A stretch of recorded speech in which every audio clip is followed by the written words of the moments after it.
सर्वांना नमस्कार.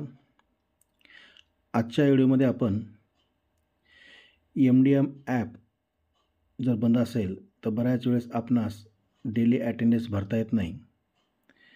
अशा वेळेस डेली अटेंडन्स वेबसाईटवर कशा पद्धतीने भरावी याबद्दल आपण आज संपूर्ण माहिती पाहणार आहोत.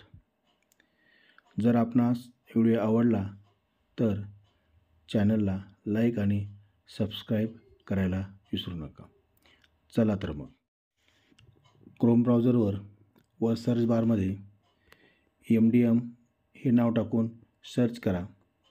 सर्च केल्यानंतर आपल्याला पहिलीच लिंक त्या ठिकाणी दिसेल education.maharashtra.gov.in यावर क्लिक करा. यावर क्लिक केल्यानंतर आपल्याला लॉग इनचं पेज ओपन होईल. लॉग इनच्या पेजवर ID आणि पासवर्ड टाकून लॉग इन करा.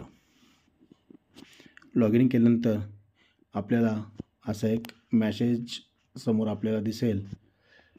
त्याच्यासमोर चेकबॉक्सवर टिक करून आपल्याला सबमिट करायचं आहे. अशा पद्धतीने मुख्य पेज ओपन होईल. वर आडव्या बारमध्ये मुखपृष्ठ, ओपनिंग बॅलन्स, PM पोषण, डेली अटेंडन्स अशा पद्धतीने आपल्याला मेनू बार दिसतील. त्यामध्ये 3 नंबरला PM पोषण डेली अटेंडन्स यावर आपल्याला क्लिक करायचं आहे. क्लिक केल्यानंतर या ठिकाणी आपणास ज्या दिवशी आपल्याला माहिती भरायची आहे त्याची तारीख आपल्याला दिसेल. ती तारीख बरोबर आहे का तपासायची. त्यानंतर या ठिकाणी आपल्याला त्या ठिकाणी आपण शालेय पोषणात दिला का नाही, यस किंवा नो या ठिकाणी विचारलं जातं. यस त्या ठिकाणी आपण क्लिक करायचं आहे. रेसिपी 1 ते 5 मध्ये आपणास आज काय आपल्याला मेनू दिला आहे तो आपल्याला या ठिकाणी लिहायचा आहे. तर या ठिकाणी मी मसाले भात निवडलेला आहे. मग या ठिकाणी आपल्याला विद्यार्थी संख्या, हजर विद्यार्थी संख्या आणि खाली पोषणहार खाल्लेल्या विद्यार्थी संख्या या ठिकाणी आपल्याला भरायची आहे.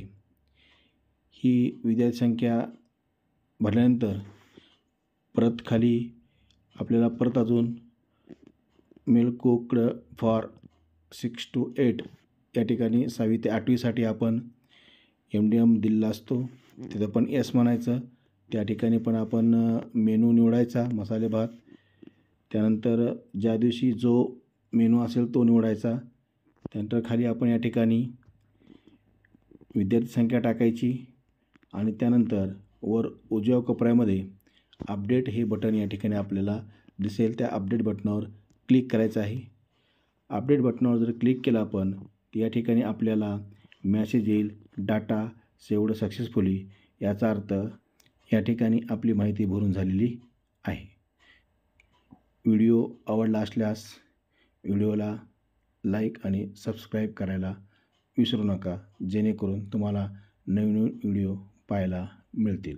धन्यवाद.